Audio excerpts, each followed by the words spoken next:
ओम। आप सभी को सादर प्रणाम। सभी का कक्षा में हार्दिक स्वागत है, सादर अभिनंदन है। आज के लिए भजन रखने का किसी का नंबर था नहीं, किसी ने बताया भी नहीं, तो कुछ लोगों ने कहा कि आप आज भजन रखिए। तो आज मैं थोड़ा सा प्रयास करता हूँ भजन रखने का। आप ध्यान से सुनने का प्रयास कीजिएगा।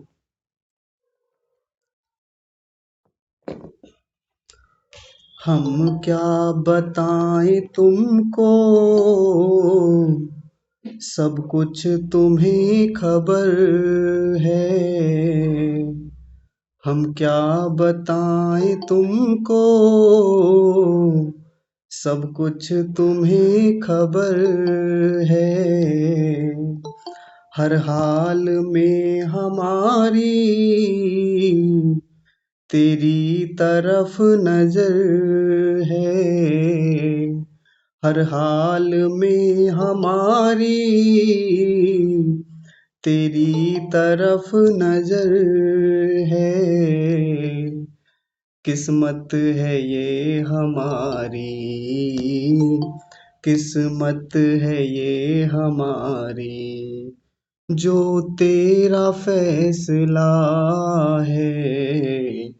सारे जहां के मालिक तेरा ही आसरा है। राजी हैं हम उसी में, राजी हैं हम उसी में, जिसमें तेरी रजा है। सारे जहां के मालिक हाथों को हम दुआ की खातिर मिलाए कैसे। हाथों को हम दुआ की खातिर मिलाए कैसे। सजदे में तेरे आकर सर को झुकाए कैसे। मजबूरियां हमारी, मजबूरियां हमारी, बस तू ही जानता है। मजबूरियां हमारी, बस तू ही जानता है।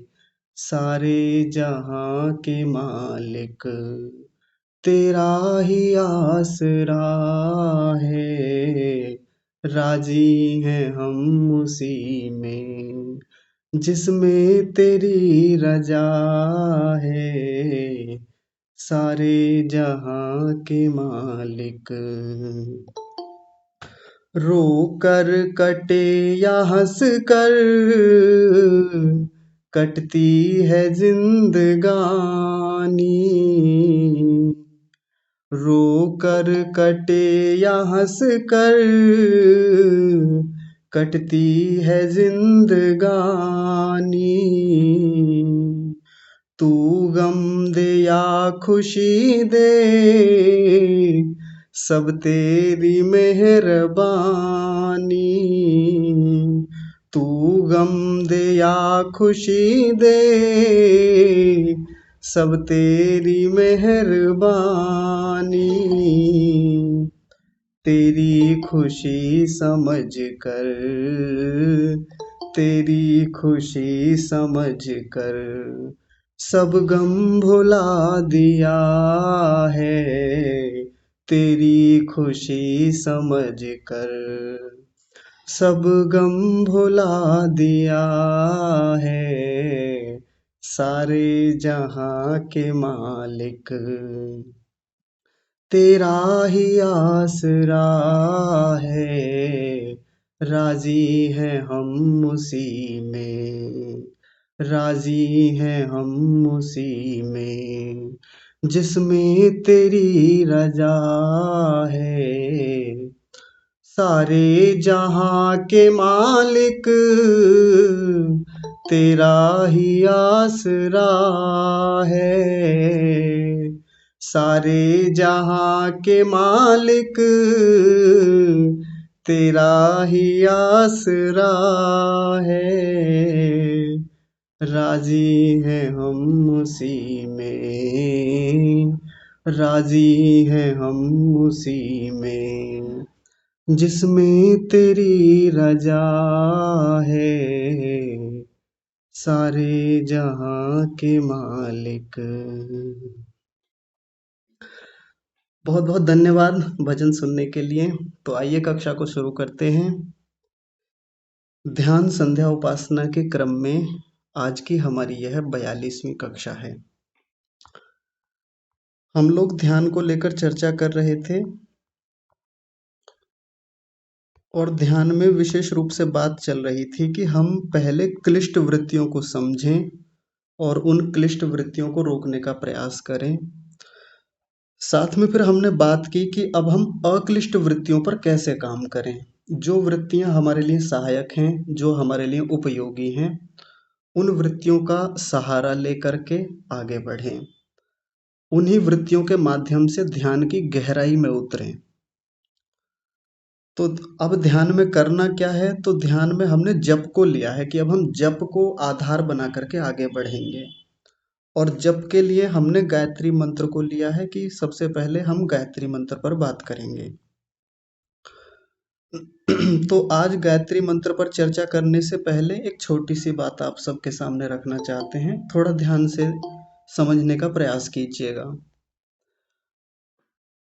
जैसे मान लीजिए एक व्यक्ति है और वो किसी कंपनी में काम करता है और उसका एक निश्चित समय है कि वो ऑफिस में जाता है। मान लीजिए 9 बजे से 5 बजे तक का उसका समय है और इसके अलावा उसका अपना एक व्यक्तिगत व्यवहारिक जीवन भी है। अब उसे मान लीजिए बहुत चटोरेपन की आदत है। उसका जीवन ऐसा है कि उसको हमेशा कुछ ना कुछ चटपटा खाने के लिए चाहिए, कुछ ना कुछ स्वादिष्ट चाहिए। तो इस पूरी प्रक्रिया में होता क्या है कि वो ऑफिस में जब तक रहता है तब तक तो संयमित रहता है, लेकिन जैसे ही ऑफिस के बाहर जाता है या बीच में भी कभी अवकाश हो तो बाहर जाकर ठेलों से या कोई ढाबे हैं या कोई होटल है, उसको हमेशा कुछ ना कुछ स्वादिष्ट चाहिए। तो कभी गोलगप्पे, कभी चाट पकौड़ी, जो भी मिला उसको खाने के लिए प्रयास करता है। अब उसको जब इतने चटोरेपन की आदत है, घर पर भी यही हालत रहती है, तो उसका पेट खराब रहने लगता है। वो एक डॉक्टर के पास जाता है, पूछता है डॉक्टर साहब इसका उपाय बताइए क्या किया जाए, बहुत परेशान रहता हूँ, बहुत एसिडिटी, बहुत ब्लोटिंग जैसी स्थिति, सीने में जलन, पेट में जलन हमेशा बनी रहती है, कुछ उपाय बताइए। पाचन तंत्र भी ठीक नहीं रहता।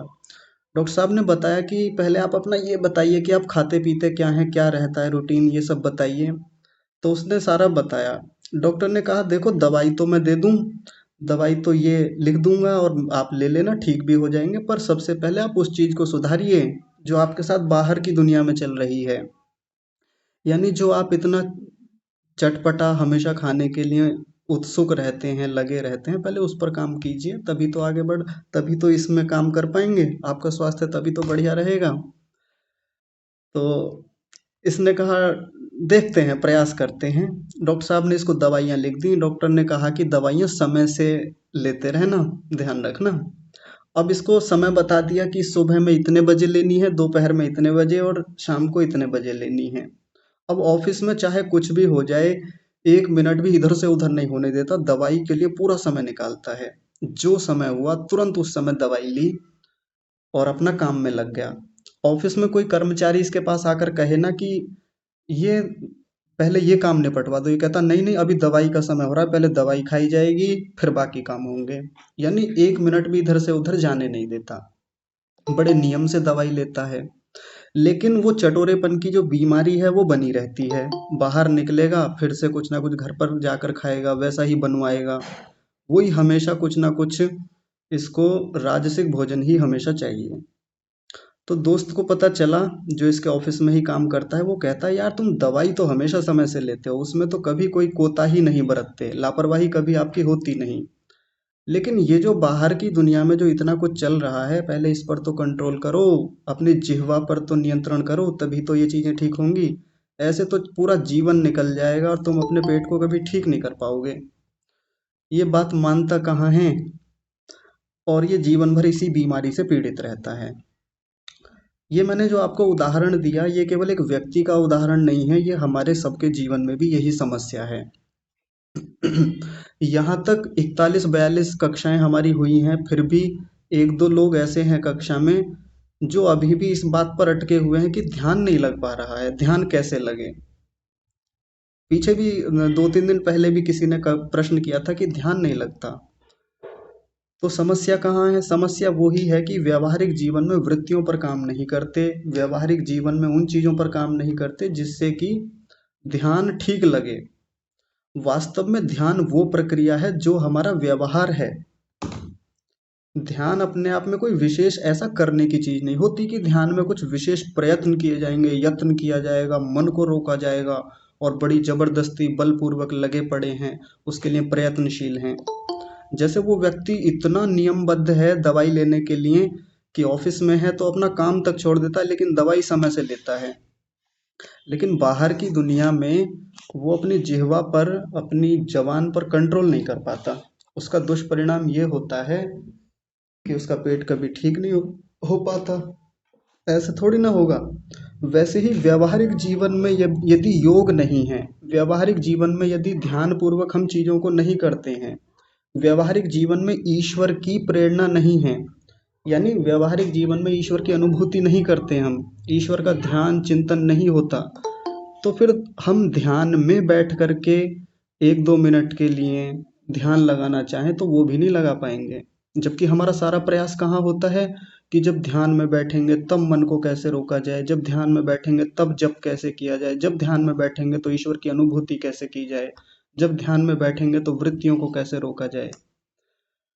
आप सोच करके देखिए, पूरे हमारे व्यावहारिक जीवन में यदि 16 घंटे हमारे जगने वाले हैं तो उन 16 घंटों में हम कितना एकाग्रता से काम करते हैं, एकाग्रता से परमात्मा पर केंद्रित हैं, एकाग्रता से हम व्यावहारिक जीवन में भौतिक वस्तुओं में, प्राकृतिक वस्तुओं में ये देखने का प्रयास करते हैं कि परमात्मा कैसे काम करता है, परमात्मा की न्याय व्यवस्था कैसे काम करती है, परमात्मा की ये सृष्टि व्यवस्था कैसे काम करती है। और जो व्यक्ति इनको अपने व्यावहारिक जीवन में देख के चलेगा, भूतेषु भूतेषु विचिन्त्य धीरा, जो पीछे चर्चा हुई थी, प्रत्येक प्राणी प्राणी में इन सब चीजों को देखेगा, ध्यान बड़ा सरल हो जाएगा, ध्यान बड़ा आसान हो जाएगा। जैसे वो दोस्त अपने दोस्त को कहता है जो ऑफिस में काम करता है, समझाते हुए कहता है कि देखो, यदि तुम व्यावहारिक जीवन में घर जाते समय या घर को जा करके यदि तुम सात्विक भोजन करो ना, समय से भोजन करो, अच्छा भोजन करो, स्वादिष्ट भोजन करो, कोई बात नहीं, लेकिन हल्का भोजन करो और ये जो हमेशा चटोरापन की आदत है इसको दूर करो, ठीक करो, तो तुम्हें दवाई लेने की जरूरत ही नहीं पड़ेगी। और ये इतनी हल्की सी बात उस व्यक्ति को समझ में नहीं आती, उसकी जिह्वा पर कंट्रोल हो ही नहीं पाता। यही समस्या हम आध्यात्मिक व्यक्तियों के साथ भी है। हम जप में ध्यान लगाना चाहते हैं या ध्यान करना चाहते हैं, ध्यान में मन नहीं लगता है, बहुत वृत्तियां आती हैं, तो उसका कारण ये है कि हमने जप को केवल उस समय के लिए बांधा हुआ है, या ध्यान को केवल उस समय के लिए बांधा हुआ है कि जब आंखें बंद करके सुबह शाम उपासना में बैठेंगे ना, तब ध्यान करेंगे। जबकि ये ध्यान की प्रक्रिया हमारे हर व्यवहार से जुड़ी जुड़ी हुई है। हम घर पर भी कोई भी काम कर रहे हैं, कोई भी छोटे से छोटा व्यवहार है, तो हमारे बड़े हमको समझाते हुए क्या कहते हैं, ध्यान से करो, देखो ध्यान रखो, देखो ध्यान से देखो उधर लग ना जाए, देखो ध्यान रखना। अरे ध्यान कहाँ था तुम्हारा, ध्यान से क्यों नहीं किया, ऐसे समझाते हैं ना। तो ये ध्यान शब्द बार बार हमारे व्यवहार से जुड़ा हुआ है, और यदि हम व्यवहार की चीज़ों को ध्यान पूर्वक करें, व्यवहार में परमेश्वर को जोड़ लें, तो ये जप की प्रक्रिया इतनी आसान, इतनी सरल हो जाती है कि फिर बड़ी उपलब्धियां होती हैं, फिर बड़े लाभ यहाँ से हमारे सामने आते हैं।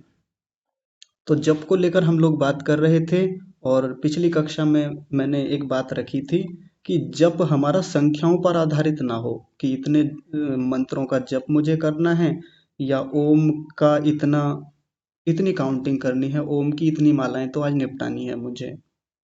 उससे कोई विशेष लाभ तो होने वाला नहीं है जब तक अर्थ की भावना नहीं बनाएंगे। महर्षि पतंजलि जी ने भी कहा था, तज जपस तदर्थ भावनम। जिस भी मंत्र का या जिस भी शब्द का हम जप कर रहे हैं, उसके अर्थ की भावना यानी उस वस्तु की अनुभूति हमको होनी चाहिए उस समय। तो उस चीज़ को आधार बना करके हम लोगों ने पीछे शुरू किया था और हमने गायत्री मंत्र को लिया है। तो ध्यान में बैठ करके हमने आसन लगाया है, प्राणायाम प्रत्याहार धारणा सब किए हैं, सब वृत्तियों को रोकने का प्रयास किया है। तो अब जो हमने अध्ययन किया है, हमने पढ़ा है शास्त्रों में, गुरुओं के प्रवचनों से गायत्री मंत्र को समझा है, इसके एक एक शब्द पर विचार है हमारा। तो अब ध्यान में बैठ करके उस विचार को करना है। कैसे करना है, तो आइए विचार करते हैं। गायत्री मंत्र में सबसे पहला शब्द है ओम। हम ओम को बहुत इग्नोर करते हैं। अरे ओम भी भला क्या कोई विशेष चीज थोड़ी है। या कुछ लोग इतने फोकस्ड होते हैं, इतने केंद्रित होते हैं ओम पर कि ओम ही सब कुछ है। लेकिन ज्यादा कुछ पता नहीं होता ओम के बारे में। तो ओम के बारे में विस्तार से जानने के लिए तो बहुत लोगों ने बहुत कुछ लिखा है। महर्षि दयानंद सरस्वती जी ने सत्यार्थ प्रकाश के प्रथम समोल्लास में भी बहुत कुछ लिखा है। आप वहां से पढ़िएगा, मैं ज्यादा व्याख्या तो नहीं करूंगा। यह एक उपनिषद है, मांडुक्य उपनिषद। मांडुक्य उपनिषद में ओम की ही विशेष रूप से चर्चा है। आप वहां से पढ़ सकते हैं, समझ सकते हैं। मैं बहुत संक्षेप में सरल तरीके से बताने का प्रयास करूंगा। ओम का एक अर्थ है सर्वरक्षक परमात्मा। वैसे तो ढेर सारे इसके अर्थ हैं, बहुत सारे। व्यापक रूप से चर्चा करें तो महीनों लग जाएंगे ओम शब्द को खोलने में। लेकिन एक मोटा मोटा अर्थ हम समझ लें, सर्वरक्षक परमात्मा। तो कितने लोग तो ओम का जप प्रतिदिन करते रहते हैं। अपने घर का काम चल रहा है, झाड़ू पोछा कर रहे हैं या नहा धो रहे हैं, तब भी ओम ओम चलता रहता है। लेकिन ओम ओम चलने में यदि परमात्मा की अनुभूति साथ में नहीं चल रही, परमात्मा के होने का भाव यदि हमारे मन में नहीं आ रहा, या परम इस ओम शब्द का जो मुख्य अर्थ है वो अर्थ साथ में नहीं चल रहा, तो फिर ओम के जप का कुछ भी लाभ नहीं है। ये तो बिल्कुल वैसे है जैसे किसी टेप रिकॉर्डर में या हमने यूट्यूब पर कहीं भी ओम का जप शुरू कर दिया। और कितने लोग तो ये सोचते हैं, जिनकी अति आस्था होती है, वो सोचते हैं कि हाँ ओम का जप करेंगे तो इससे विशेष तरंगें निकलेंगी। पता नहीं कहाँ से ऐसी ऐसी व्याख्याएं खोज के लाते हैं। और यूट्यूब पे भी बहुत सारे लोग इस प्रकार की एक्सप्लेनेशन करते हैं कि जब आप ओम का जप करते हैं तो आपकी 72,000 नाड़ियां, 1 करोड़ नाड़ियां नाड़ियां पता नहीं कितनी कितनी नाड़ियां सक्रिय हो जाती हैं, ऐसा हो जाता है। मस्तिष्क में ऐसी तरंगें आती हैं, खुल जाता है, बुद्धि बढ़ती है, ये होता है वो होता है। मान लीजिए होता है वो उस प्रकार से। लेकिन जो मुख्य प्रयोजन उस जप का है, उस प्रयोजन से हम दूर होते चले जाते हैं। और इस प्रकार की व्याख्या करने वाले व्यक्ति को हम कहते हैं देखो कितना वैज्ञानिक व्यक्ति है, देखो इन्होंने मशीनें लगा करके, और पता नहीं और कहाँ कहाँ से, कि देखो नासा ने इस पर रिसर्च की है, इसरो ने इस पर रिसर्च की है, फलाने वैज्ञानिक इस पे इतना बोल के गए हैं। जबकि पूछ ले कि कहाँ बोला है, रिपोर्ट्स हैं कुछ ऐसी, कुछ ऐसे शोध पत्र या कुछ हैं? नहीं, वो तो नहीं पता हमें, वो तो नहीं देखे। और गोलूपन की बेकार की बातें जो ओम को लेकर के हैं, इन सब चीज़ों को लेकर के हैं। हम सिद्ध करना चाहते हैं कि देखो हमारी संस्कृति, हमारा अध्यात्म कितने ऊंचा स्तर का है, कि नासा ने इस पर शोध की है और नासा ने ये कह रखा है कि इस ब्रह्मांड में जो एक ध्वनि लगातार गूंजती रहती है वो ओम की है। और पूछें कहाँ कहा है नासा ने? पूरी ऑफिशियल वेबसाइट पे जाकर के खोज लिया, टक्कर मार मार के परेशान हो गए, कहीं नहीं बोला नासा ने, कहीं भी कुछ भी। हम अपनी संस्कृति को महान दर्शाना चाहते हैं, हम अपने इन आध्यात्मिक ग्रंथों को, आध्यात्मिक तथ्यों को, शास्त्रों को ऊंचा दिखाना चाहते हैं, तो हम इन झूठों का सहारा क्यों लेते हैं? क्यों व्यर्थ में ऐसी चीजों पर जाते हैं कि लोग अपने वीडियो वायरल कराने के चक्कर में कुछ भी बोले जा रहे हैं और हम उन्हीं तथ्यों को आधार बना लेते हैं। और हम सोचते हैं कि हाँ देखो कितनी बड़ी वैज्ञानिक व्याख्या की है ओम की, इतना कुछ होता है ओम में। वो सब मान लीजिए किसी अंश में होता हो, लेकिन सबसे मुख्य बात है वो है परमेश्वर की अनुभूति होना। जिस समय ओम का शब्द हमारे भीतर चले, उसका जप हमारे भीतर हो, तो परमेश्वर अनुभूति में आए हमारे। जैसे यदि मैं अपने पिता को याद करने बैठूं, मान लीजिए वो इस दुनिया में अब नहीं है मेरे पिता, और मुझे उनकी याद आए, तो याद आने में उनके सारे गुण, उनकी योग्यताएं, उनका मेरे प्रति व्यवहार, वो सब याद आ जाना चाहिए। अब मैं अपने पिताजी का नाम बोलता रहूं, पिताजी पिताजी पिताजी, और पिताजी की अनुभूति कुछ ना हो, पिताजी के उपकार, पिताजी के गुण, पिताजी की विशेषताएं कुछ ना समझ में आए मुझे, वो दिमाग तक में ना आए, पिताजी बोलने का क्या लाभ है? कुछ भी लाभ नहीं है। ओम बोलें, खूब बोलें, जम करके बोलें। हो सकता है कुछ वैज्ञानिक स्तर पे हमारे मस्तिष्क में कुछ लाभ हो, हमारे शरीर में ऐसी तरंगें फूटती हों, उनसे हो सकता है कुछ लाभ हो जाता हो, लेकिन विशेष लाभ परमेश्वर की अनुभूति पूर्वक है। तो कैसे करें? तो जब हम ओम बोलें तो ओम का मुख्य अर्थ है सर्वरक्षक परमात्मा। जैसे ही ओम शब्द हमारे मुख से निकले या मन में चले, तो एकदम से परमेश्वर का वो सर्वरक्षक भाव हमारे भीतर आ जाना चाहिए कि इतनी महान सत्ता वाला, इतना सर्वशक्तिमान, सब कुछ जानने वाला परमेश्वर, जिसका अनंत सामर्थ्य है, जिसकी विशेषताएं महान हैं, जिसके गुण कर्म स्वभाव इतने अत्युत्तम है कि उसके समीप जाने का सामर्थ्य भी किसी का नहीं है, जिसकी तुलना किसी से नहीं की जा सकती, ऐसा महानतम परमेश्वर पिता के रूप में निरंतर हमारी रक्षा कर रहा है, सब ओर से हमारी रक्षा कर रहा है। ऐसी कोई दिशा नहीं है, ऐसा कोई स्थान नहीं है जहाँ परमेश्वर ना हो और वो हमारी रक्षा ना कर रहा हो। ये ओम शब्द हमारे मन में जैसे ही आए, इतना व्यापक भाव हमारे भीतर आ जाना चाहिए। जैसे मैंने बोला मकान की छत, ये 3 शब्द बोले, मकान की छत, घर की छत, ऐसा बोला मैंने। तो इतना बोलते ही मेरे मन में एक भाव आ जाता है कि हाँ, ये जो घर की छत है, ये मेरी रक्षा कर रही है। यदि मेरे ऊपर छत है, छतरी है, छाता है, तो अब मैं भीगूंगा नहीं, अब मैं, मेरे ऊपर कुछ भी धूप या बहुत अधिक सर्दी, इस प्रकार की कोई बाधा, पीड़ा, कष्ट नहीं आएगी। इतना बोलते ही मुझे इतना कुछ समझ में आ जाता है एकदम से। मैंने बोला छाता, छाता लेकर निकलना, तो जैसे ही छाता शब्द मेरे मन में आया, तुरंत मेरे मन में एक रक्षा का भाव आ जाता है कि हाँ देखो, अब छाता है मेरे हाथ में, तो बारिश पड़ेगी तो मैं भीगूंगा नहीं।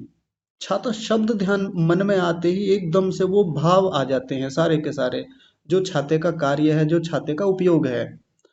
तो जब भी ओम शब्द मन में चले, जप के रूप में चले, किसी भी रूप में चले, तो ओम शब्द मन में आते ही परमेश्वर का वो सर्वरक्षक भाव समझ में आए, जो परमेश्वर निरंतर हमारी रक्षा कर रहा है।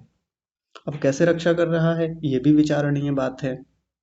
सीधे सीधे तो रक्षा करता नहीं है आकर के, कि वो हथियार उठा करके बैठा हुआ है कि आप लड़ो, आप चलो, कोई तुम्हें मारे, तुम्हें कोई परेशान करे तो मैं रक्षा करने के लिए बैठा हूँ। ऐसे तो परमेश्वर सीधे सीधे किसी की रक्षा कभी नहीं करता। सीधी बात है, स्पष्ट बात है, सैद्धांतिक बात है और व्यवहारिक भी है। कई बार हम एक गलत फहमी के शिकार होते हैं। हम सोचते हैं कि परमात्मा रक्षा करता है, तो हम कुछ उदाहरण देते हैं लोगों को, यानी चर्चाएं करते हैं। और कैसे उदाहरण लेके आते हैं कि देखो, कल की बात है, कल मैं 5वीं मंजिल पे चढ़ रहा था। मतलब ऐसे उदाहरण देते हैं, ये मैं उदाहरण नहीं दे रहा, लोग ऐसे उदाहरण देते हैं परमात्मा को रक्षक सिद्ध करने के लिए, कि मैं 5वीं मंजिल पे चढ़ रहा था, अचानक से क्या हुआ कि वहां छत गीली हो रही थी, मेरा पैर फिसला, और पैर फिसल के जो मैं आगे को लुढ़का, बस ऊपर से गिरने ही वाला था कि पता नहीं क्या हुआ, अचानक से मेरे हाथ में रेलिंग आ गई। अगर वो रेलिंग ना आती मेरे हाथ में तो मैं ऊपर से ही गिरता और मेरी मृत्यु निश्चित थी। यानी पता नहीं क्या हुआ ऐसा कि पूरी संभावनाएं थी कि मैं गिर जाता और मर ही जाता, लेकिन अचानक से जो मेरे हाथ में वो रेलिंग आई, तो मैं बच गया। और हम तुरंत एक वाक्य बोलते हैं कि परमात्मा ने बचा लिया। अगर परमात्मा की कृपा ना होती तो मैं बच नहीं पाता। यानी हम परमात्मा के रक्षक स्वरूप को सिद्ध करने के लिए ऐसे उदाहरण देते हैं, जबकि परमात्मा ऐसे रक्षा करता ही नहीं है, किसी की भी नहीं करता, कभी किसी को मरने से ऐसे नहीं बचाता। और उदाहरण देते हैं कि मैं सड़क से जा रहा था, और जैसे ही मैं तो अपने हाथ पे चल रहा था, बाएं हाथ पर, तभी पीछे से अचानक से कोई बस आई, कोई ट्रक आया, पता नहीं क्या हुआ, और बिल्कुल मेरे पास से निकला, और मुझे पता नहीं कहाँ से प्रेरणा हुई, मैं उछल के दूर जा गिरा। अगर मैं ना उछलता तो बिल्कुल वो बस या वो ट्रक मेरे ऊपर से निकल जाता और मैं मर जाता। और फिर वही वाक्य है, भगवान ने मेरी रक्षा कर ली। तो जो लोग ऐसी घटनाएं सुना करके, ऐसे उदाहरण दे करके कहते हैं कि परमात्मा ने मेरी रक्षा कर ली, तो ऐसे लोगों से उल्टा प्रश्न करना चाहिए, प्रति प्रश्न करना चाहिए कि जो लोग ऐसी दुर्घटनाओं में मर गए, छत से गिर गए, कोई उनको गाड़ी कुचल के निकल गई, कोई खाई में जाकर के गिर गए, किन्हीं को सांप ने काट लिया, किसी को शेर ने खा लिया, तो ऐसे लोगों की रक्षा क्यों नहीं की परमात्मा ने? परमात्मा आपके लिए तो रक्षक रहा, लेकिन जो लोग इन दुर्घटनाओं में मर गए, रोजाना हजारों लोग मरते हैं दुर्घटनाओं में, उनके लिए तो परमात्मा रक्षक थोड़ी ना हुआ, उनके लिए तो भक्षक हो गया। तो फिर परमात्मा रक्षक कहाँ से हुआ? तो मैं संक्षेप में बताऊंगा, क्योंकि जिस समय हम योग दर्शन पढ़ रहे थे ये बातें वहां हो गई थी, ज्यादातर मोटी मोटी बातें। तो पहले ठीक से सर्वरक्षक स्वरूप को हमको समझ लेना चाहिए। सर्वरक्षक स्वरूप परमात्मा का कैसा है? तो परमात्मा ने हमारे जीवन की रक्षा के लिए बहुत सारी व्यवस्थाएं बनाई हैं, बहुत सारी वस्तुएं बनाई हैं। जैसे हम अपने पिता को ले लें। जब हम अपने पिता का विचार करते हैं, हम अपनी माँ का विचार करते हैं, तो हमारे मन में ये भाव आता है हमेशा कि देखो मेरे पिता मेरे साथ हैं, मुझे कुछ नहीं हो सकता, मेरी माँ मेरे साथ है, मुझे कुछ नहीं हो सकता। अब पिता हमेशा साथ तो नहीं रहते, माँ हमेशा साथ तो नहीं रहती, लेकिन माता पिता ने हमको कुछ ऐसे संस्कार दिए हैं, हमारी परवरिश ऐसी की है, हमारे लिए व्यवस्थाएं ऐसी की हैं। उन्होंने हमको गाड़ी दी या जो भी बाइक दी या जो भी व्यवस्थाएं की, वो सब करके दी ताकि हमारे बच्चे को कहीं कोई समस्या ना हो। हमें भरोसा रहता है कि हाँ हमारे माता पिता ने हमको ये सिखाया है, ये समझाया है, हम गलत दिशा में नहीं जा सकते, हम गलत संगति में नहीं जा सकते। तो माता पिता का जितना सामर्थ्य होता है रक्षा करने का, वो उस रूप में वो व्यवस्था करते हैं हर तरीके से। तो माता पिता का जब भी ध्यान आता है तो हमको वो रक्षा का पूरा तंत्र समझ में आ जाता है कि हाँ मेरे पिताजी ने मना किया था कि उसके घर नहीं जाना, मेरे पिताजी ने मना किया था कि उस रास्ते पे मत जाना, मेरे माँ ने मना किया था कि उन ऐसे दोस्तों के पास मत बैठना। तो इतनी सारी चीजें जो मेरे माँ और पिताजी ने निर्देशित की हैं, मेरे लिए व्यवस्थाएं बनाई हैं, ये सब व्यवस्थाएं क्या करती हैं? मेरी रक्षा करती हैं। तो वैसे ही परमात्मा ने असंख्य व्यवस्थाएं बना रखी हैं हमारी रक्षा के लिए, जो निरंतर वो व्यवस्थाएं लगी हुई हैं हमारी रक्षा करने के लिए। तो मैं मोटा मोटा बता देता हूँ, बाकी आप कितनी भी सूक्ष्मता में जाकर परमेश्वर की उन रक्षा व्यवस्थाओं को देख सकते हैं। सूर्य बनाया, चंद्रमा बनाया, परमात्मा ने जल बनाया, पृथ्वी, वायु, आकाश, अन्न, औषधियां, शरीर, मन, बुद्धि, चित्त, अहंकार, इतनी सारी चीजें, इंद्रियां बनाई उसने। ये सब चीजें क्या कर रही हैं? हमारी रक्षा ही तो कर रही हैं। आज हम सब लोग इतने बड़े हो गए हैं, जब हमारा जन्म हुआ था उस दिन से लेकर आज तक सभी लोग अपनी अपनी आयु को याद कीजिए। किसकी कितनी आयु है? किसी की 30 है, किसी की 40 है, 50, 60, जितनी भी है। तो यदि हम 60 साल के हैं, 50 साल के हैं, तो इस आयु तक आज भी जीवित हैं, ये परमेश्वर की रक्षा नहीं है तो क्या है? यदि परमेश्वर जल न बनाता, परमेश्वर वायु न बनाता, या वायु को समेट लेता, पूरी वायु को अपने भीतर कर लेता, प्रलय कर देता वायु का, यानी वायु को समाप्त कर देता, जल को समाप्त कर देता, अन्न को समाप्त कर देता, क्या रक्षा हो पाती हमारी? नहीं हो पाती। लेकिन ऐसी रक्षा हमको दिखती नहीं है। हम तो रक्षा का मतलब ये समझते हैं कि हाँ वो हाथ उठा करके आएगा परमात्मा, जैसे वो कहानियां सुन रखी हैं कि हिरण्यकश्यप ने उसको प्रहलाद को ऊपर से चोटी पर से फेंक दिया और नीचे से विष्णु भगवान हाथ फैला करके आए और उन्होंने उस प्रहलाद प्रहलाद को अपनी गोदी में ले लिया, और इस प्रकार से भगवान विष्णु ने प्रहलाद की क्या की? रक्षा की। हमारे दिमाग में तो रक्षा का मतलब यही बैठा हुआ होता है, लेकिन रक्षाएं ऐसे भी तो हो रही हैं। मेरे पिताजी ने मुझको संस्कार दिए, मुझको अच्छी शिक्षा दी, क्या उन शिक्षाओं से, उन संस्कारों से मेरी रक्षा नहीं होती? बिल्कुल होती है। मेरे गुरु ने मुझको अच्छी शिक्षा दी, तो उन शिक्षाओं से क्या मेरी रक्षा नहीं होती? बिल्कुल होती है। मेरे गुरु ने मुझको उत्तम संगति के संस्कार दिए कि ऐसी ऐसी संगति में बैठो, ऐसे श्रेष्ठ लोगों के पास बैठो, तुम्हारी रक्षा होगी, और होती है रक्षा। तो गुरु की प्रत्यक्ष और परोक्ष रूप से की गई उपदेश की बातें रक्षा करती हैं। तो परमेश्वर ने इतनी व्यवस्थाएं बनाई, वो हमारी रक्षा करती हैं। परमेश्वर का दिया हुआ वेद का जो ज्ञान है, परमात्मा की जो वाणी है, वो हमारी रक्षा करती है। परमेश्वर की कितनी ही आज्ञाओं को हम निरंतर पालन करते हैं, भले ही हम उन आज्ञाओं को पढ़े नहीं है वेद में, भले ही हमने सीधे सीधे जाना नहीं है कि वो उपदेश क्या है, लेकिन हम जाने अनजाने में परमात्मा की बहुत सारी आज्ञाओं का पालन तो करते हैं, और वो चीजें हमारी रक्षा करती हैं। ये करो, ये मत करो, इस प्रकार की बहुत सारी आज्ञाएं हैं, और हम पालन करते रहते हैं, हमारी रक्षा होती रहती है। तो इतनी सारी असंख्य हर व्यवस्था हमारी रक्षा कर रही है और निरंतर कर रही है। हम किसी भी कार्य क्षेत्र में हैं, कोई ये जरूरी नहीं है कि हम कोई आध्यात्मिक व्यक्ति हैं, हम कोई किसी गुरुकुल आश्रम या किसी सत्संग में रहते हैं तो ही हम इन चीजों को देखें। हम कहीं भी किसी भी प्लेटफॉर्म पर हैं, किसी भी प्रोफेशन में हैं, हम वही विचार करके देखें कि कैसे चीज़ें काम करती हैं। यदि हमने थोड़ा भी भौतिक विज्ञान को, रसायन विज्ञान को समझा है, आयुर्वेद को समझा है, मेडिकल साइंस को समझा है, तो ऐसे लोग तो और गहराई से चीज़ों को पकड़ पाएंगे, समझ पाएंगे कि कितनी अद्भुत व्यवस्थाएं हैं परमात्मा की बनाई हुई, जिनसे निरंतर हमारी रक्षा हो रही है। अब जो लोग शरीर विज्ञान को जानते हैं, जिन्होंने मेडिकल साइंस को थोड़ा भी पढ़ा है, भले ही सीधे सीधे वो एमबीबीएस नहीं किए, एमडी नहीं किए, लेकिन हाँ फिर भी शरीर विज्ञान को समझते हैं। स्नान करते समय, शौच आदि के समय वो शरीर की व्यवस्थाओं को जानते हैं कि कितनी कमाल की और अद्भुत व्यवस्था है। इतना खाते हैं, सब मल के रूप में निकल जाता है। यदि वो मल के रूप में उत्सर्जन होने की क्रिया बंद हो जाए, जैसे किन्हीं लोगों का मल आना बंद हो जाता है, मूत्र आना बंद हो जाता है, मृत्यु सामने दिख जाती है। सही से सब कुछ ठीक चल रहा है, हमारी नसों में, नाड़ियों में रक्त प्रवाह ठीक से हो रहा है, अचानक से क्या हुआ कि कुछ कचरा आ गया, थोड़ा सा हो जाता है ऐसा। वो हमारी, यदि दिनचर्या ठीक ना हो, आहार विहार ठीक ना हो, या कुछ और गड़बड़ हो गई और वो नस ब्लॉक हो गई किसी वजह से, खत्म जीवन वहीं से।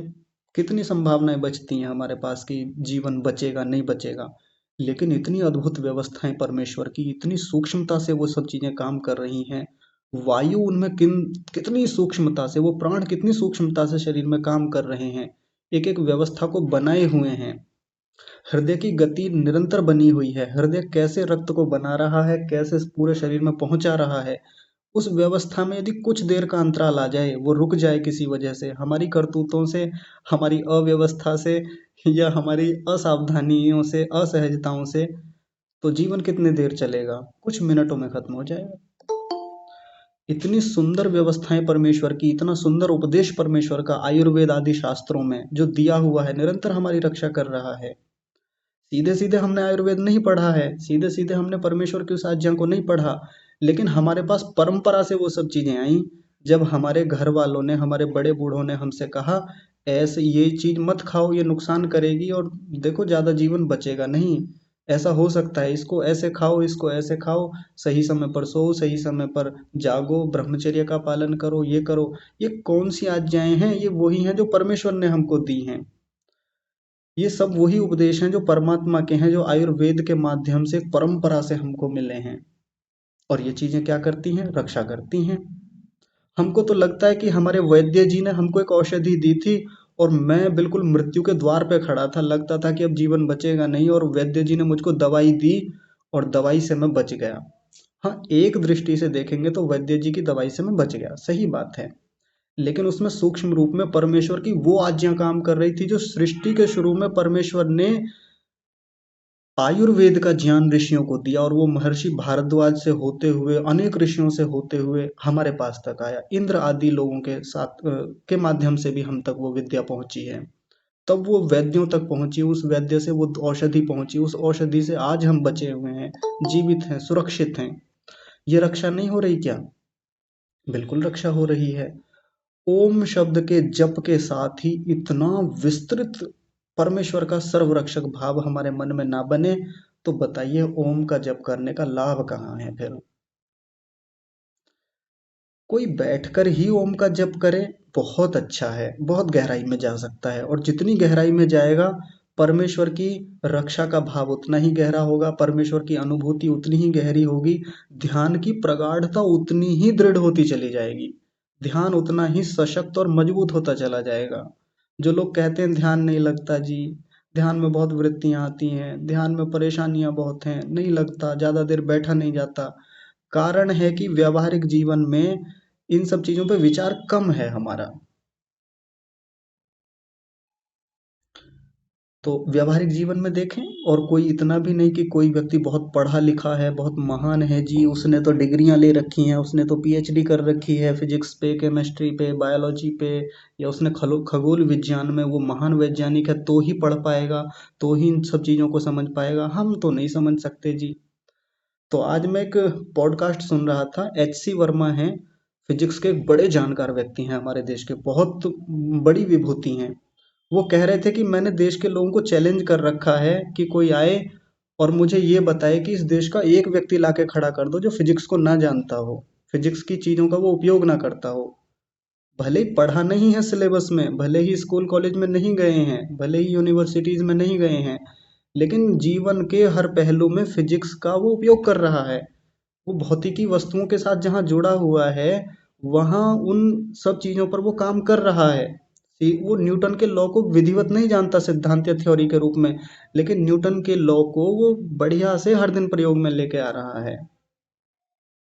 और थोड़ा पढ़ लेंगे सिद्धांतों को तो चीज़ें और आसान हो जाती हैं हमारे लिए। और जब इन सब चीज़ों को हम पढ़ेंगे, साथ में परमेश्वर को जोड़ करके देखेंगे, तो हमको हर चीज़, हर व्यवस्था, हर भौतिक का नियम, हर रसायन विज्ञान का नियम, शरीर शास्त्र का नियम, हर कोई हमको यही बताएगा कि परमेश्वर कैसे निरंतर हमारी रक्षा कर रहा है। छोटी से छोटी चीज। सामान्य रूप से जल को लेकर के हम क्या सोचते हैं? जल ही जीवन है, बहुत कुछ कह देते हैं हम, कुछ चीजें हैं। लेकिन जल के बारे में ही शोध करने बैठ जाएं, जल के भीतर कितने पोषक तत्व हैं, कितनी व्यवस्थाएं जल के भीतर हैं, जल शरीर के भीतर जाकर के कैसे काम करता है, यदि इसी चैप्टर को थोड़ा पढ़ लें, इस पर थोड़ा और काम कर लें, इंटरनेट से इसके बारे में पढ़ लें, तो समझ में आएगा कि जल कितनी सूक्ष्मता से हमारे शरीर में विद्यमान रह करके कितनी क्रियाओं को संचालित करता है। रक्त के प्रवाह में जल की कितनी बड़ी भूमिका है, हमारे पूरे शरीर में जल की कितनी बड़ी भूमिका है, ये समझ में आ जाता है। यदि वो भूमिका वहां से समाप्त हो जाए, जीवन चल ही नहीं पाएगा।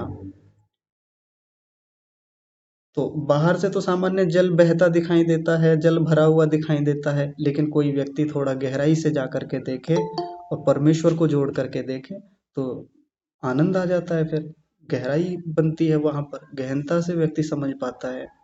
ध्यान में बैठकर जप में जब परमेश्वर के इस सर्वरक्षक भाव को हम देखेंगे, आनंद आ जाएगा। फिर भय समाप्त होने लगता है, जीवन से निर्भयता आती है। अभी सारे डर इस बात को लेकर ही तो हैं, अभिनिवेश क्लेश इसी बात को लेकर तो है कि मैं नहीं रहूंगा, मेरी रक्षा नहीं हो पाएगी, मैं बचूंगा नहीं। यही तो होता है अभिनिवेश क्लेश, अभी पढ़ा था कुछ दिन पहले। लेकिन जब ये मन के भीतर बैठ जाए कि ओम, ओम का मुख्य अर्थ सर्वरक्षक परमात्मा निरंतर रक्षा कर रहा है, चिंता किस बात की, किस बात का डर। थोड़े बहुत डर होते हैं जीवन को लेकर के, वो भय के संस्कार रहते हैं, लेकिन जितना गहरा परमेश्वर के प्रति ये श्रद्धा भाव बढ़ता जाएगा, सर्वरक्षक स्वरूप को और सूक्ष्मता से हम देखेंगे, तो परमेश्वर के प्रति आस्था बढ़ेगी, विश्वास बढ़ेगा, और वो जो डर है भीतर कि मैं नहीं रहूंगा, मैं मर जाऊंगा, मेरा अस्तित्व समाप्त हो जाएगा, वो डर धीरे धीरे निकलने लगेगा। तो ये जप की बात है, जप। अब आप सोच लीजिए, जो आज से पहले हजारों लाखों मंत्रों का जप कर बैठे, हम उसमें कितना भावना हमने बनाई थी। और मैं बार बार कहता हूँ कि जब शब्द भीतर चले, तो अर्थ अनुभूति के रूप में साथ आए, वो भाव बने। मैंने मिर्च बोला, मिर्च, और मिर्च बोलते ही यदि वो भीतर वो एक तीखापन ना बन जाए ना भीतर, ये जैसे मान लीजिए नींबू बोला मैंने, नींबू या संतरा बोला, तो नींबू या संतरा बोलते ही हमारे भीतर एकदम ऐसे लगता है, मुंह में पानी जैसा आ जाता है कई बार। मैंने बोला गोलगप्पे, तो गोलगप्पे बोलते ही, शब्द आते ही एकदम से कितने लोगों के मुंह में पानी आ जाता है, एकदम से वो अनुभूति बन जाती है, मिल जाए बस कैसे भी। आहा हा, क्या स्वाद है। अच्छा, उनके गोलगप्पे बड़े शानदार होते हैं, वो सब कुछ आ जाता है जो गोलगप्पे के साथ जुड़ा हुआ है हमारे साथ। जलेबी बोलते ही वो मिठास, वो मीठापन जैसी अनुभूति एकदम से भीतर आने आने लगती है हमारे। तो ओम बोलते ही परमात्मा का वो संपूर्ण रक्षा तंत्र हमारे सामने आ जाना चाहिए एकदम से।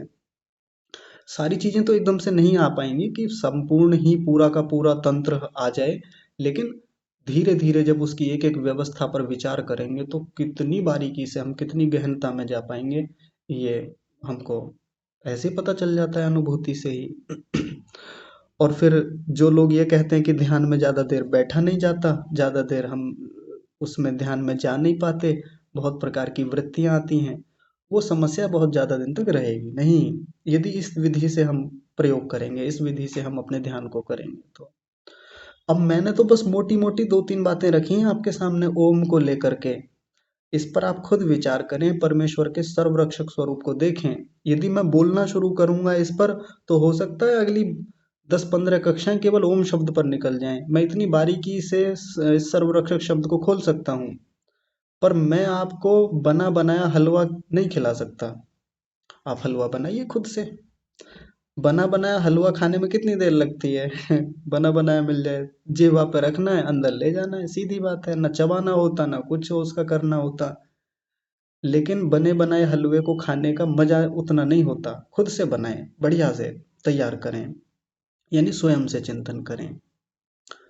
ठीक है जी। तो मैंने अभी एक शब्द रखा है, दूसरे शब्द को देखते हैं। दूसरा शब्द है इसमें गायत्री मंत्र में भूः। गायत्री मंत्र एक बार बोला, गायत्री मंत्र बोलने के बाद में भूः शब्द को ले लिया। मैं इसको देखिए यहाँ अलग करके लिख देता हूँ। भूः ऐसे लिखा जाता है, विसर्ग होता है इसके पीछे, और मात्रा कौन सी है? बड़े ऊ की मात्रा, दीर्घ ऊकार, पीछे विसर्ग है, इसलिए उसको बोला भूः। भूः शब्द का मतलब होता है, ऋषि दयानंद सत्यार्थ प्रकाश के तृतीय समोल्लास में इसको खोलते हैं, भूरिति वै प्राण। जो प्राण स्वरूप है उसका नाम भूः है, यानी परमात्मा प्राण स्वरूप है। प्राण स्वरूप होने का मतलब क्या है? यानी प्राण को देने वाला है। सारे संसार का प्राण जैसा है वो। जैसे हमारे शरीर में प्राण हैं, उन प्राणों के होने से शरीर चलता है, शरीर में व्यवस्थाएं बनती हैं। और आयुर्वेद में बड़ा वर्णन है प्राणों को लेकर के। अभी मैं पढ़ रहा था चरक संहिता में, तो बड़ी रोचक और कमाल की बातें प्राणों को लेकर के उसमें थी। इस वात का, वायु का, प्राण का बहुत महत्वपूर्ण योगदान हमारे शरीर में होता है। छोटी से छोटी क्रियाओं से लेकर के बड़ी से बड़ी प्रक्रियाओं को लेकर तक, और सारे तंत्रों को संचालित करने का काम ये भू यानी ये प्राण करता है। उसको बनाने वाला कौन है? उसको बनाने वाला परमेश्वर है। तो जैसे शरीर में एक प्राण की भूमिका है, यदि उस प्राण को कुछ समय के लिए रोक दिया जाए, कुछ ही समय के लिए, 1-2 मिनट के लिए रोक दिया जाए, सारा तंत्र एकदम से शिथिल पड़ जाएगा, शरीर खत्म हो जाएगा, मर जाएगा। ये प्राण की भूमिका शरीर में होती है। वैसे ही संपूर्ण संसार में ये प्राण रूप परमेश्वर विद्यमान है, रह रहा है। इसी परमेश्वर के होने से सब जगत संचालित होता है। इसलिए उसको भूः कहा। तो प्राण की एक बड़ी विशेषता है, वो शरीर में मन को भी संचालित करने का काम करता है। हमारा मन जो चलता है ना, वो भी प्राण के कारण से चलता है। हमारे शरीर में भौतिक व्यवस्थाएं तो चलती ही हैं इस प्राण से, इस वायु से। बहुत सारी आध्यात्मिक व्यवस्थाएं, वैचारिक व्यवस्थाएं तक इसी से चलती हैं। और आपको जान करके एक बड़ा आश्चर्य होगा, जो अभी हाल ही में आयुर्वेद में मुझे पढ़ने को मिला, हमारी वृत्तियां तक प्राण से संचालित होती हैं। बहुत रोचक बात है। वृत्तियां कैसे? आइए मैं मोटा मोटा बताने का प्रयास करता हूँ आपको। जब पिछले दिनों हम योग दर्शन पढ़ रहे थे और साथ में ये ध्यान संध्या उपासना के क्रम में हम वृत्तियों को समझ रहे थे, तो उसमें मैंने आपको बताया था कि बाहर से जब कोई विषय हमारी इंद्रिय तक आता है, हमारी इंद्रिय से मन तक जाता है और मन से आत्मा तक जाता है, ये वृत्ति के जाने की प्रक्रिया होती है। यानी वो विषय जो बाहर का विषय है वो अंदर तक जाता है। जैसे बाहर एक पुस्तक रखी हुई है, मैं उस पुस्तक को देख रहा हूँ, तो वो जो विषय, रूप नाम का जो विषय है, पहले मेरे चक्षु इंद्रिय तक गया, आंख तक गया, आंख से मन तक गया और मन से आत्मा तक गया। ये जो वृत्ति भीतर गई है, इस वृत्ति को ले जाने में सबसे बड़ी भूमिका पता है किसकी होती है? प्राण की, वात की, वायु की। वहां वात शब्द है इसके लिए। जो मैंने मोटा मोटा पिछले दिनों बताया था, अब एक उसमें रोचक बात ये जुड़ी कि इन सारी वृत्तियों को भीतर तक ले जाने का, सारी संवेदनाओं को, सूचनाओं को उस तंत्र के माध्यम से ले जाने का काम इस वायु का होता है। इस इंफॉर्मेशन को वहां तक पहुंचाने का काम इस प्राण का है। और ये तो एक बात मैंने बताई है। इस प्राण के वहां ढेर सारे कार्य, ढेर सारी इसकी विशेषताएं, ढेर सारी इसके कैरेक्टरिस्टिक्स वहां पर लिखे हुए हैं, बहुत सारे। उन पर फिर कभी विस्तार से चर्चा करेंगे, क्योंकि अभी वो विषय हमारा है नहीं। तो प्राण की भूमिका सच में बहुत महान है हमारे शरीर के भीतर, जिसको हम उतना महसूस नहीं कर पाते। हमारी कक्षा में कई डॉक्टर हैं जिन्होंने मेडिकल साइंस में बहुत काम किया है, बड़े वरिष्ठ लोग भी हैं। चौधरी साहब हैं, अश्विनी मित्तल जी हैं, और भी कई सारे लोग हैं। तो आप लोग तो जानते होंगे, जिन्होंने इन सब चीज़ों पर काम किया है, आयुर्वेद के भी जानकार लोग होंगे, तो वो जानते होंगे कि प्राण की कितनी भूमिका हमारे शरीर में है। तो जैसे प्राण की भूमिका हमारे शरीर में है, वैसे ही इस भूः नाम के परमेश्वर की, यानी ये जो परमेश्वर है, जो प्राण स्वरूप है, प्राणों को देने वाला है, या कहें जीवन को देने वाला परमेश्वर है, उसकी भी भूमिका संसार में वैसी ही है। यानी वहीं से सर्वरक्षक से ही जोड़ करके देख लें तो भी वैसी बात निकल के आएगी। यानी वो सब प्रकार से हमको प्राण दे रहा है, जीवन दे रहा है, जीवन चला रहा है। ऐसा चलाने से, ऐसी व्यवस्थाएं बनाने से उस परमेश्वर का नाम क्या है? भूह नाम है उसका, प्राण स्वरूप नाम है। अब कुछ भी देख लीजिए, उसने हमारे लिए भोजन बनाया। ये अन्न के बनने में कितनी सूक्ष्म प्रक्रिया होती है, कहाँ से अन्न का निर्माण होना शुरू होता है, कहाँ तक वो अन्न बन करके पूरी प्रक्रियाओं से गुजर करके हमारे पास तक आता है, हमको पोषण देता है, उससे शरीर चलता है। उन पूरी प्रक्रियाओं को बनाने में परमेश्वर की कितनी महान भूमिका है। ये उसका प्राण स्वरूप है। परमात्मा ने वायु को बनाया, जल को बनाया, अग्नि को बनाया, आकाश को बनाया, इस पृथ्वी को बनाया, इतने सारे ग्रहों नक्षत्रों को बनाया, इसमें पूरा वायुमंडल बनाया। कितना बड़ा तंत्र बनाया उसने, कितनी सारी व्यवस्थाएं बनाई, कितने सारे जीवों को बनाया, कितनी सारी औषधियों को बनाया। इन सबको बनाने से वो हमारे लिए प्राण का ही काम कर रहा है, हमारे लिए जीवन का ही काम कर रहा है। जैसे आम भाषा में कई बार पति पत्नी एक दूसरे को कह देते हैं, आप तो मेरा जीवन है, आप तो मेरे लिए मेरा जीवन है जी। और आजकल थोड़ा उसके लिए एक अलग शब्द चलता है जो थोड़ा मैं यहाँ बोलने में अजीब मुझे लगेगा। वो कह देते हैं आप मेरी जान है, ऐसा बोलते हैं ना, जान है, आप मेरे लिए जीवन है। तो वो जो जान कह देते हैं, जीवन कह देते हैं, उसी को यहाँ शास्त्र की भाषा में भू कह देते हैं। यानी वो परमेश्वर हमारा वास्तव में जीवन है। एक पति अपनी पत्नी को जीवन कब कहता है? क्योंकि उसको पता है कि मेरी पत्नी जो है मेरे लिए कितना कुछ करती है, मेरे लिए कितनी व्यवस्थाएं बनाती है घर में, मेरे लिए भोजन की व्यवस्था, मेरे कपड़े धोने की व्यवस्था, ये बाकी घर को सजाने संवारने इत्यादि। वो बच्चों को देखती है, सारी चीजें देखती है, सब कुछ संवारती है, घर की आर्थिक व्यवस्था को संभालती है। यानी पत्नी घर को संभाल रही है, उसके जीवन को आगे बढ़ने में कितनी बड़ी सहायता दे रही है, सहायक की भूमिका में है। तो वैसे ही परमात्मा भी कितनी सारी व्यवस्थाओं में जुड़ा होकर के, सर्वव्यापक होकर के हमारी निरंतर रक्षा कर रहा है, सहायता कर रहा है, जीवन है, हमारी जान है। तो भू कह दें, जान कह दें, जीवन कह दें, प्राण स्वरूप कह दें, एक ही बात है। तो ऐसे करके विचार कर सकते हैं ना। ये होती है जप की प्रक्रिया, ये होती है अर्थ की भावना, वस्तु की अनुभूति हो, यानी परमात्मा की अनुभूति भी साथ में चले भू बोलते ही। ठीक है जी, समय तो हो गया है। अभी हमने केवल दो शब्दों पर चर्चा की है, ओम और भू पर। बाकियों पर भी और विचार करेंगे अगली कक्षाओं में। आज की कक्षा को यहीं विराम देते हैं। सभी का हृदय से बहुत धन्यवाद, और विशेष धन्यवाद ऐसे सर्वरक्षक और प्राण स्वरूप परमेश्वर का, जिन्होंने हमारी यहाँ तक रक्षा और सहायता की है। आज की कक्षा को यहीं विराम। आप सभी को सादर प्रणाम।